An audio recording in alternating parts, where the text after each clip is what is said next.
So let's start off by talking about the trauma pearls from the recent medical literature. The basic roadmap of this talk is going to be, we're going to talk a little bit about CT heads, and in anticoagulated patients, do we need to repeat that CT head? That'll be the first question that we ask.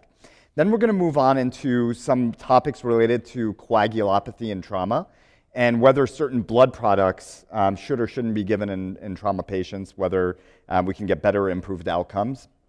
We're going to talk about viscoelastic testing in trauma. This is an up-and-coming diagnostic modality. We're going to talk about pain control in trauma, and finally, we're going to talk about COVID and the impact that it had in some of our trauma patients. So let's start with the first big question, which is a second CT head helpful for the assessment of anticoagulated patients? Meaning, a patient, say, is on Coumadin, is on aspirin, is on any Plavix, etc. They come in, you get a CT head. The CT head is negative. Do we then need to pursue a second CT at any point during their ED stay? Do they need to be observed? All those things. Short answer, we do not need to get a second CT head on these patients. So let's talk about some of the literature on this. We've reviewed this topic in the past in prior EMA courses, but this first abstract number 1, is very interesting. Repeat head computed tomography for anticoagulated patients with an initial negative scan is not cost effective. This was a study that was done out of UC San Diego. And the reason that they were able to publish this study was actually because their protocol was for all anticoagulated patients to get an initial head CT and then repeat the head CT. So they were able to go back and collect all their data with this using their old protocols. And their conclusion ultimately was like, maybe we didn't need to do this all those years. And also, it was really expensive. Those are the big takeaways. So this was a UCSD trauma registry from 2014 and 2019. They enrolled about 1,700 blunt head trauma patients.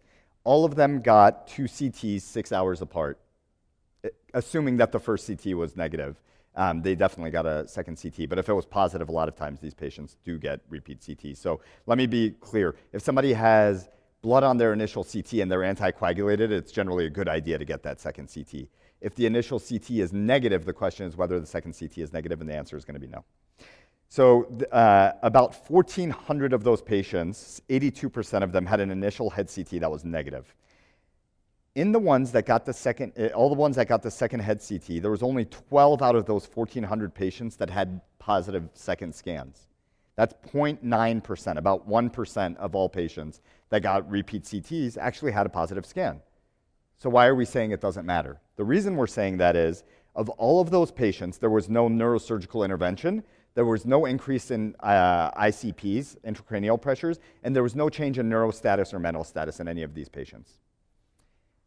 To piggyback off the findings of this study, it's also known that sometimes that delayed bleed occurs not in that 6-hour OBS period, but can happen in a delayed fashion. So even if you get the CT and it's negative at 6 hours, it doesn't mean that they may not have a positive scan in 4 or 5 days. But again, most of the studies show that those repeat scans do not correlate with clinically important outcomes. Okay?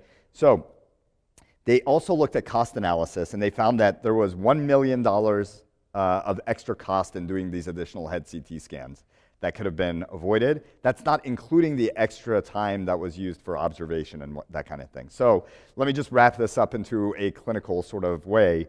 If you have somebody who's on anticoagulation, they get an initial negative head CT, and they are pretty reliable and have good follow-up and all those things, that patient generally, if they have no other thing going on, can, based on the best current evidence, be discharged.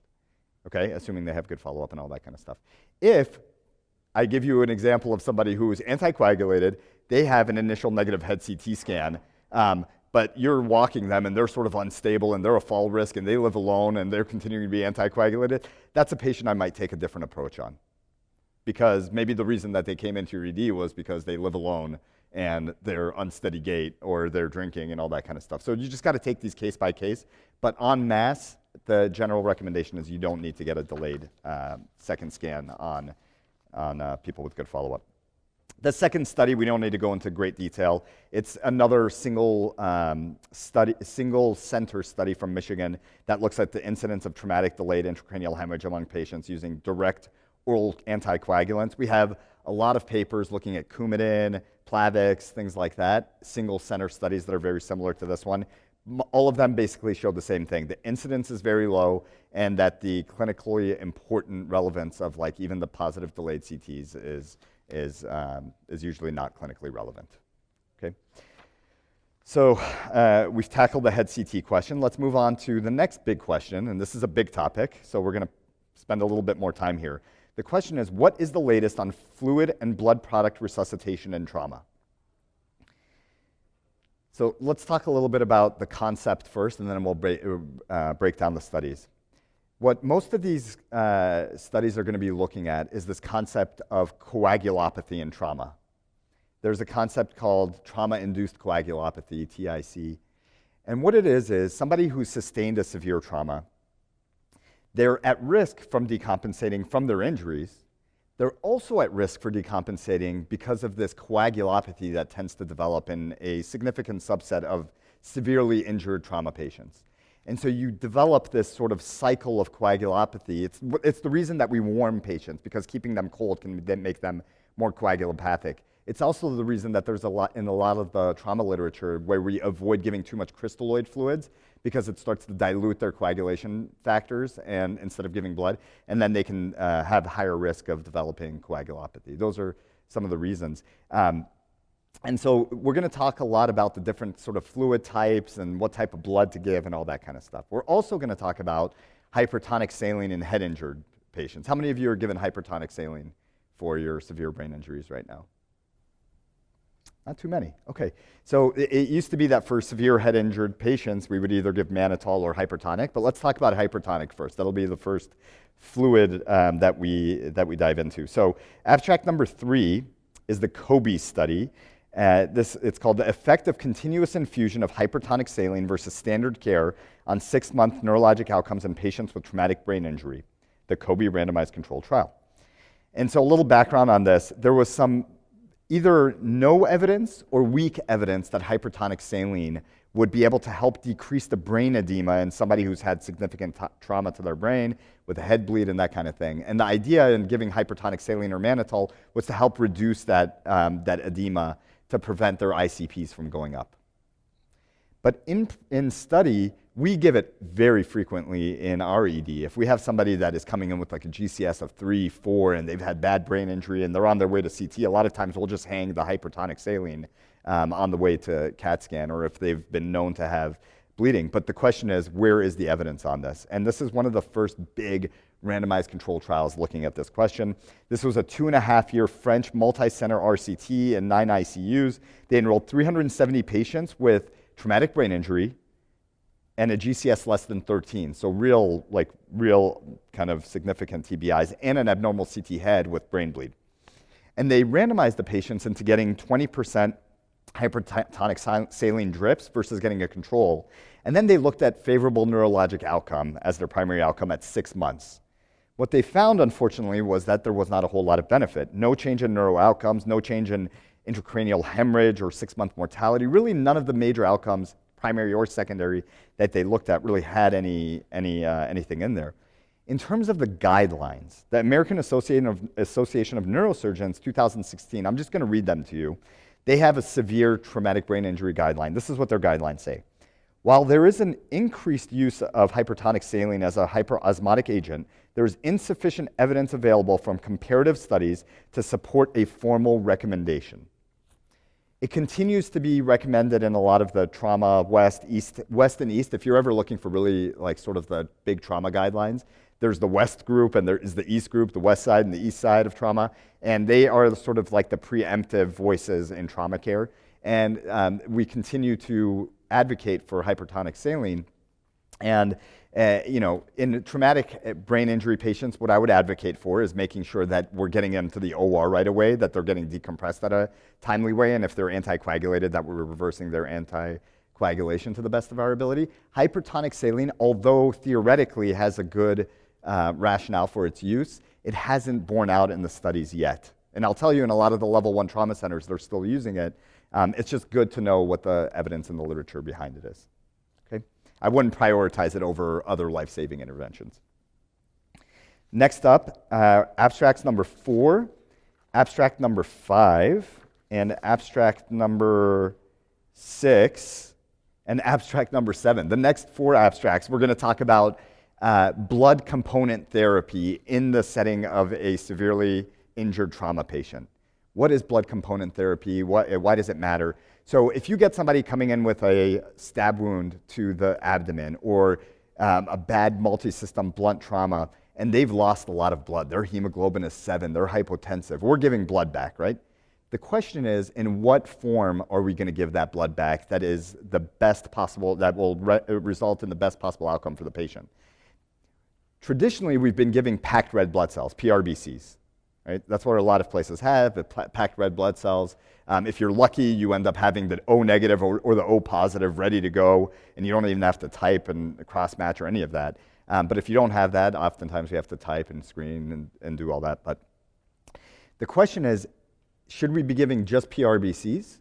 Should we be giving PRBCs and plasma? Should we be giving PRBCs, plasma, and platelets? Or should we just be giving whole blood altogether because it's the most natural way to replenish things? And so why do we care? Again, this goes back to the rationale of coagulopathy and trauma. If we're giving just PRBCs, if I give someone 10 units of packed red blood cells, what am I not giving them? Yeah, I'm not giving them their coagulation factors. And we just talked about how coagulopathy and trauma is such a big deal. And so the rationale for a lot of these studies looking at, well, why we should be giving plasma, we should be giving platelets on top of that, is to make sure that every time we're giving them a unit of PRBCs, we're also giving them what naturally exists in their body, which is the ability to clot, so that they don't develop these like coagulopathic states in trauma. So that's the rationale. So let's go into the studies and see what the studies show. Abstract number 4 is this is actually looking at giving blood products, component blood therapy in patients with traumatic brain injury. But I'll give you the big trial and I'll give you the secondary analysis. This trial is called the Association of Pre-Hospital Plasma with Survival in Patients with Traumatic Brain Injury. This is actually a secondary analysis of the bigger trial, if you're interested in this topic. The bigger trial is called the PAMPER trial. And the PAMPER trial was an aeromedical sort of military study an aeromedical air transport study on traumatically injured patients. So the bigger PAMPER trial looked at the effect of giving blood and plasma to patients with really bad traumatic injuries, all of them. This study is a secondary analysis looking at just those patients that also had traumatic brain injury. Okay, so let me give you the results of the PAMPER trial in general, and then we'll talk about this one. The PAMPER trial in general demonstrated a significant mortality benefit in patients that received plasma along with their packed red blood cells versus just getting packed red blood cells. They found 23% mortality in the plasma group versus 33% mortality in the just packed red blood cell group.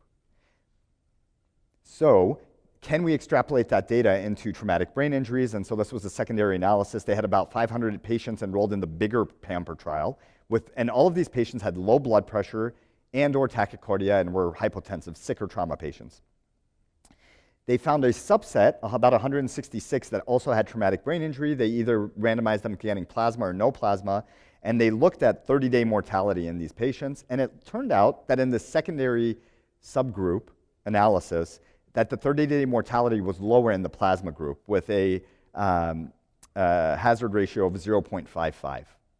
So they were less likely to have 30-day mortality compared to their counterparts. Now, an important thing to understand about these secondary or these subgroup analyses when they do this is that this wasn't the primary aim of the study. The primary aim was to look at the trauma patient that was injured like whole body. When you get a secondary analysis like this or a subgroup analysis, it means that you can't like definitively apply that clinically. That is a hypothesis generating thing, and so this needs to be taken out and it is fodder for further study, but it doesn't necessarily mean that we're saying when you give plasma and packed red blood cells together, it's going to improve the outcomes for all head injured patients. However, the broader study did show that the mortality was lower when you gave plasma and packed red blood cells to traumatically injured patients that were hypotensive tachycardic. So that's one study. The next paper, abstract number 5, we just talked about the PAMPER study. That's their aeromedical transport. This abstract is looking at both that study and also another study called the Combat trial, which was an EMS transport study. And they analyzed both of those, and they looked to see what the 28-day mortality was for traumatically injured patients who were hypotensive and tachycardic. So the study is basically taking the results of 2 trials and trying to see, well, giving plasma or no plasma in these patients, did it help? And what they found was there was lower mortality in the patients that also got plasma therapy in addition to their packed red blood cells. The mortality difference was 21%, 28-day mortality in the plasma group versus 29% in the no plasma group. So again, we're seeing over and over again that this component therapy, that adding plasma could possibly be helpful. The big study, if you go back in time, I think it was about 2015, the PROPER trial, PROPPR trial, looked at giving what type of ratios do we need to give. It was a 1:1:1 versus a 1:1:2 ratio. And what the 1 versus the 2 is how much platelets and plasma do we need to give for every single unit of packed red blood cells that we give. So for every 1 unit of packed red blood cells, should we be giving 1 unit of platelets and 1 unit of plasma? Or for every 2 units of packed red blood cells, should we be giving 1 unit of plasma and 1 unit of platelets? And what they found in that study was there was no mortality difference at 30 days, but they did find that the deaths from exsanguination, which was not their primary outcome, actually resulted in a lower death from exsanguination in the group that got 1:1:1. So if you're at a major trauma center, and if you're not at a major trauma center, and you're looking at component therapy, like I'm giving multiple units of packed red blood cells, try to match each of those packed red blood cells with a unit of plasma and a unit of platelets. That's sort of like the best practice as we are in 2022. Okay. Let's move on to abstract number 6. So you've been noticing that we've been talking a lot about plasma plus packed red blood cells, but we haven't been really looking at too many papers on like platelets. Why not? And so abstract number 6 actually explores that question. Platelet to red blood cell ratio and mortality in bleeding trauma patients, a systematic review and meta-analysis. And you can see from their findings, they looked at papers spanning from 1946 to 2020. And during that huge time frame, they found 5 RCTs looking at this that would help us answer this question. So the reason we haven't been commenting so much on the platelet component of this is just there's not that much data out there. And so they looked here at bleeding trauma patients who were getting platelets. They used the primary outcome of 30-day mortality, and they looked at patients who got a higher platelet to blood ratio versus patients that got a higher plasma to blood ratio. And they found that the higher platelet to blood ratio resulted in a lower 30-day mortality when compared to the plasma with an odds ratio of 0.8. This isn't great data because it's a compilation of not great data. But in mass, like now we're looking sort of in aggregate of all the studies that we have. Again, this just kind of reinforces our current practice. Packed red blood cells should be combined with component therapy, platelets and plasma, to avoid this coagulopathy and trauma.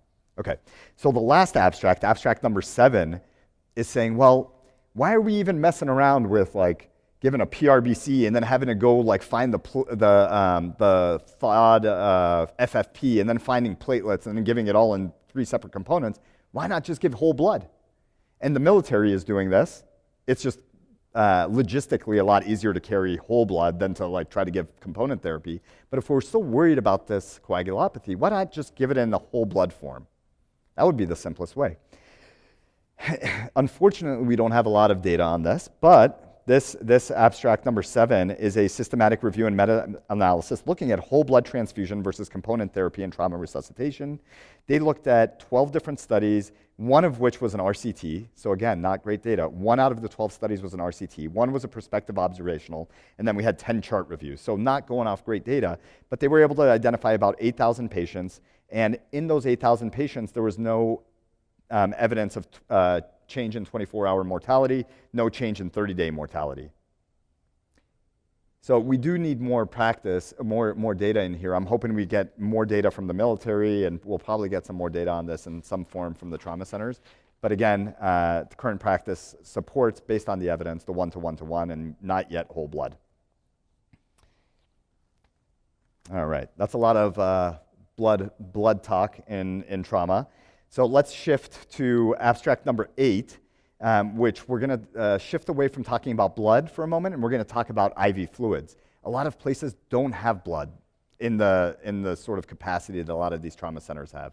So it's a lot easier to give normal saline. And in the trauma literature, the recommendation has moved from, hey, if you're going to give like an IV fluid bolus, limit your IV fluids and move to blood, especially in patients that you know have lost blood because of the coagulopathy problem that we talked about. Abstract number 8 is exploring this question of should we be giving IV fluids for traumatically injured pediatric patients? And this is the East Peds Trauma sort of recommendations. The abstract is called Timing and Volume of Crystalloid and Blood Products in Pediatric Trauma, an Eastern Association for the Surgery of Trauma multi-center prospective observational study. This is the East Trauma Consortium that we were talking about, where if you ever want to know what the guidelines say, just pop in East guidelines for, I don't know, blunt cervical injury or whatever it is. So this is the East group. They looked at 24 pediatric trauma centers, an observational study. They enrolled 712 patients. And they looked at a primary, and all of these patients had significant injuries, and they were getting IV fluids. The primary outcome was mortality and increases in ICU, ventilator, or hospital days. And they looked at patients who were getting IV fluids versus patients that got less IV fluids. And what they found was in patients that got more IV fluids, those patients also had poorer outcomes. They found that there was an increase in ventilator days associated, ICU days and length of stay days associated with the pediatric patients that got more IV fluids. Now, what's the problem with that rationale?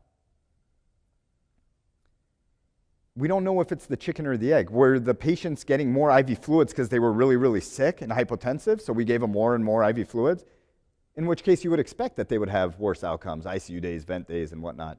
Or was it because we gave them the IV fluids that became more sick? It's impossible to tell from these observational studies. You would need to do an RCT. Nonetheless, the East group did recommend, based off the findings of this study, that we should not be giving IV fluid crystalloids. Here's their conclusion. Resuscitation with greater than 1 crystalloid bolus was associated with increased need for transfusion and worse outcomes, including extended duration of mechanical ventilation and hospitalization. These data support a crystalloid-sparing early transfusion approach for resuscitation of injured children. Now, do I agree with the rationale for it? Yes, I agree with the rationale. It's the same rationale that we're applying to adults. However, this type of study does not give you that kind of information. But that's where we're at right now. The general recommendation in trauma patients is to limit IV fluid transfusion and to quickly move to blood when you know that they're losing blood in some capacity. Okay, question number 3. Are viscoelastic tests better than traditional coagulation tests in trauma? What are the traditional coagulation tests? Well, those are our platelet counts, our PTs, our INRs, the things that we're typically getting on our blood tests. What in the world is a viscoelastic test? How many of you have these at your institution?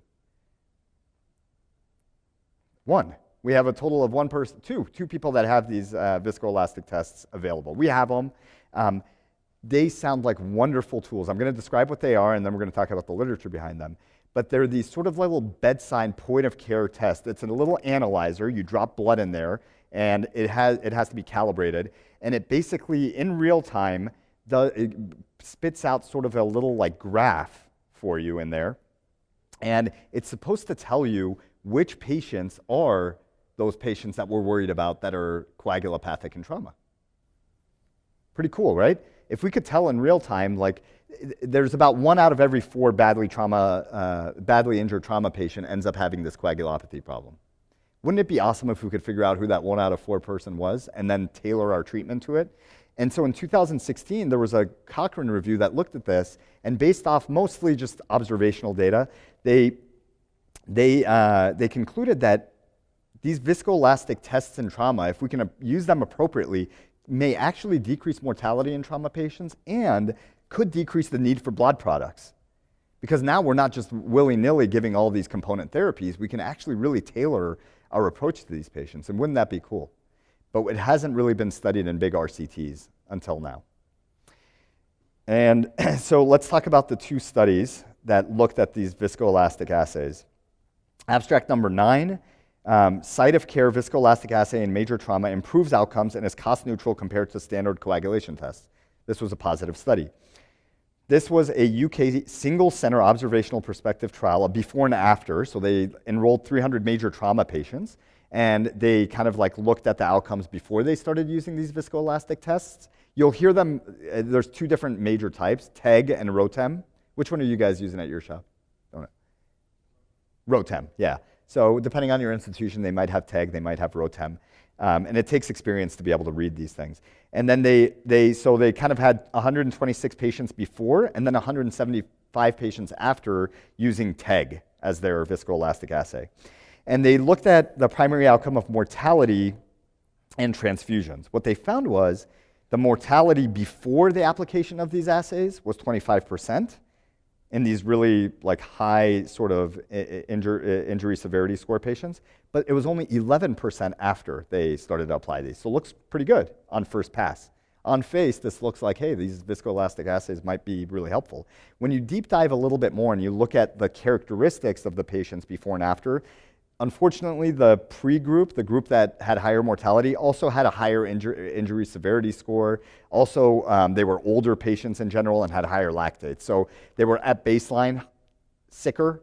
So it's really hard to tell, was it the viscoelastic assay that helped bring down the mortality, or was it just the fact that they were sicker patients in the pre and then less sick patients in the post? Which leads us to abstract number, it should be abstract number 10, the ITACTIC trial. You can see sort of the bullet points there, but I think the actual trial is in the addendum. This is the biggest, most well-designed trial looking at this, at the use of these viscoelastic assays to date. This was done in the Nordic countries. It was an RCT done at 7 trauma centers. They enrolled about 400 patients.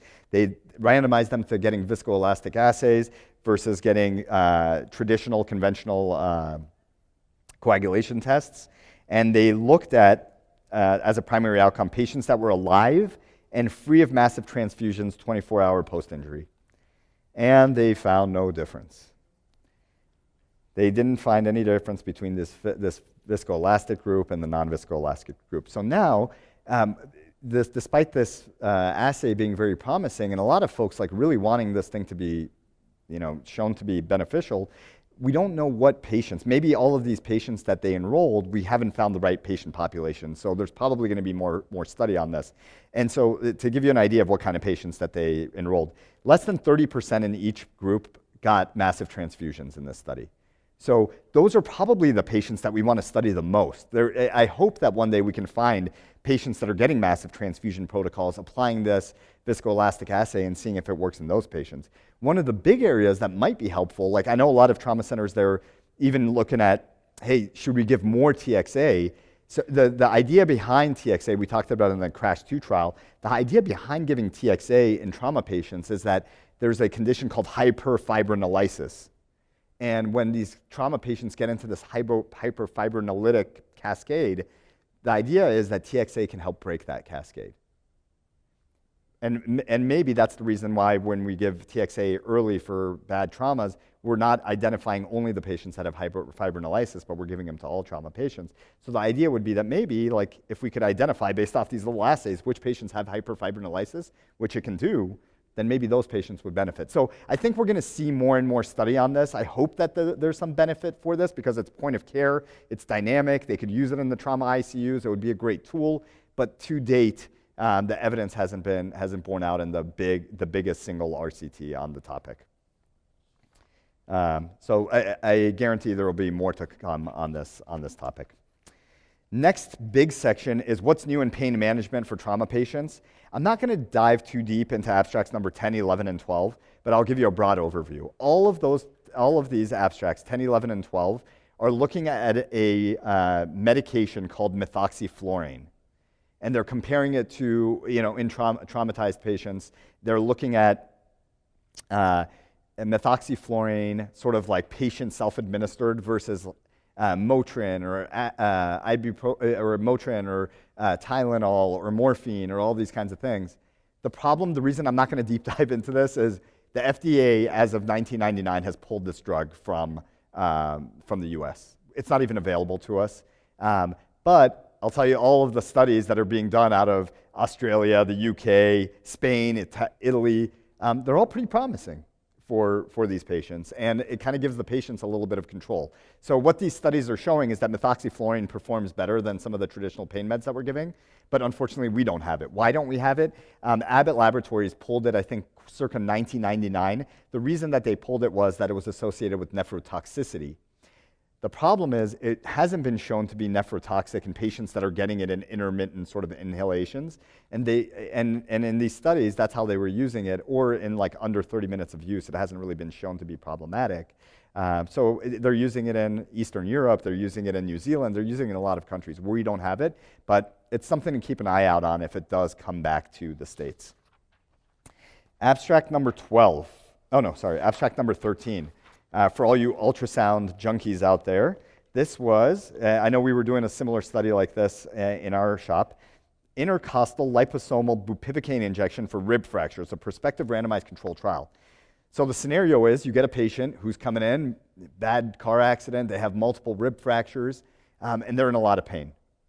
And the question is whether, like, if we could just inject the patients over the ribs and get some of those intercostal blocks, can we give these patients, pain improvement?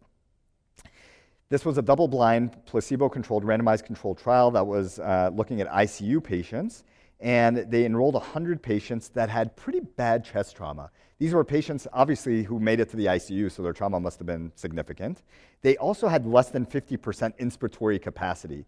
And so part of the rationale for getting these patients' pain under control is so that they can use that incentive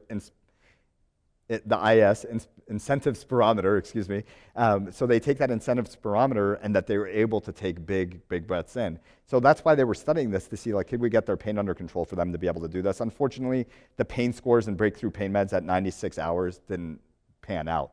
However, this is a pretty sick patient population. I wonder, and we wonder, and I know it's being studied currently, patients that have 1 or 2 rib fractures, man, that's pretty painful in and of itself, and can we help those patients by doing intercostal blocks? And that's being studied as we speak. My wife, I'll tell you a quick story. We went, after we had our first boy, he was 3 months old, and we decided, we're like, you know what, let's get our 3-month-old with the grandparents, and let's go skiing or snowboarding, and let's get to the mountains. And so we did that. We went off and we went on our first ski trip. And my wife got off the first ski lift, and she was just like, oh my God, none of my core muscles exist anymore after the pregnancy, and she started to fall. And it was a pretty icy trip down the mountain. And by the time we got halfway down the mountain, she had broken 2 ribs and had a comminuted distal radius fracture. And the medics came up and they put her in the little gurney and took her down. And she was such a trooper. And that night she was casted like this. And I was like, okay, well, so we should cut this trip short. And she was like, we're going to dinner. I need a drink. And so the whole dinner, she's sitting with this rib fractures, with her arm like this, having a drink in this hand. And the whole time we kept having the waiters come up, ma'am, can I help you? Because she had a jacket over it. Can I help you? She's like, no, I'm fine. I got it. But the poor girl was, she was breastfeeding with rib fractures and whatnot. And we couldn't get her pain under control. And I thought about it at that time. I'm like, gosh, I wonder if I could just inject her ribs, how helpful that would be. We'll see. More evidence to come on that topic. Last 2 abstracts. Ready? Abstract number 14 and abstract number 15. We're on the last clinical question, which is, are there important trauma trends to know about in the time of COVID? Yes, the answer is going to be yes, there were important trauma trends. Both of these studies are just sad studies. Abstract number 14 and abstract number 15 both have to do with non-accidental trauma. Both have to do with sort of when the child care facilities were closing, how that impacted the rates of non-accidental trauma, and they're not great. Abstract number 14 was done by a British radiology group. They looked at that time period, March to April 2020, a 1-month time period. They had 10 cases of abusive head trauma during that time, which was a 1,500% increase compared to prior similar time periods. And then abstract number 15 was a Johns Hopkins study that was a chart review looking at child abuse cases in the single month after all the child care facilities shut down during COVID. And this showed that they had 8 cases, which was 13% of all of their traumas during that time. That was more than double the prior past couple years. And so, the pandemic was painful on so many levels, but even those sort of unseen levels where, like, what was going on at home, it really had a tremendous impact in terms of trauma and everything else. So that is the end of the trauma talk.